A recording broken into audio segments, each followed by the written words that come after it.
Excuse me madam, ನೀವುಗಳು stage ಮೇಲೆ ಪಾತ್ರ ಮಾಡಬೇಕಾದ್ರೆ ಕೆಲವು ಜನ ನಿಮ್ಮನ್ನು ಬೇರೆ ರೀತಿಯೇ ನೋಡ್ತಾರೆ.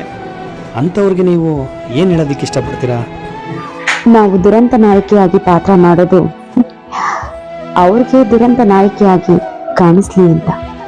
ನಾವು ಖಳನಾಯಕಿ ಪಾತ್ರ ಮಾಡುವಾಗ ಅವ್ರಿಗೆ ನಾವು ಖಳನಾಯಕಿಯಾಗಿ ಕಾಣಿಸ್ಬೇಕು ಅಂತ ಆ ಪಾತ್ರಕ್ಕೆ ಜೀವ ತುಂಬಿ ಅಭಿನಯ ಮಾಡ್ತೀವಿ. ನಾವು ಹಾಸ್ಯ ಮಾಡೋದು ಏನಕ್ಕೆ ಅಂತಂದರೆ, ನಮ್ಮಲ್ಲಿರೋ ನೋವಿನ ಜೊತೆಗೆ ನಿಮ್ಮಲ್ಲಿರೋ ನೋವನ್ನು ಸ್ವಲ್ಪ ಹೊತ್ತಾದರೂ ಮರೆತು ಸಂತೋಷವಾಗಿ ನಗ್ನಗ್ತಾ ಇರಲಿ. ಜನ ನಮ್ಮ ಅಭಿನಯನ ನೋಡೋದಿಲ್ಲ, ನಮ್ಮ ಶ್ರಮ ಅಂತೂ ಮೊದಲಾಗಿ ನೋಡಲ್ಲ. ಅವ್ರಿಗೇನು ಇಷ್ಟ ಆಗುತ್ತೋ ಅದನ್ನ ನೋಡಿ ಅವರೇ ಅರ್ಥ ಮಾಡ್ಕೋತಾರೆ. ಆದರೂ ನಾವು ನಾಟಕ ಮಾಡೋದನ್ನ ಮಾತ್ರ ನಿಲ್ಲಿಸೋದಿಲ್ಲ. ಯಾಕಂದ್ರೆ ಹೊಟ್ಟೆಪಾಡಿಗಾಗಿ ಅಭಿನಯ ಮಾಡೋ ರಂಗಭೂಮಿ ಕಲಾವಿದರು ದಯವಿಟ್ಟು ಅರ್ಥ ಮಾಡ್ಕೊಳ್ಳಿ.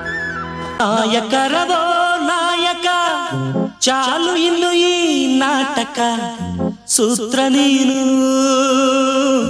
ಪಾತ್ರ ನಾನು.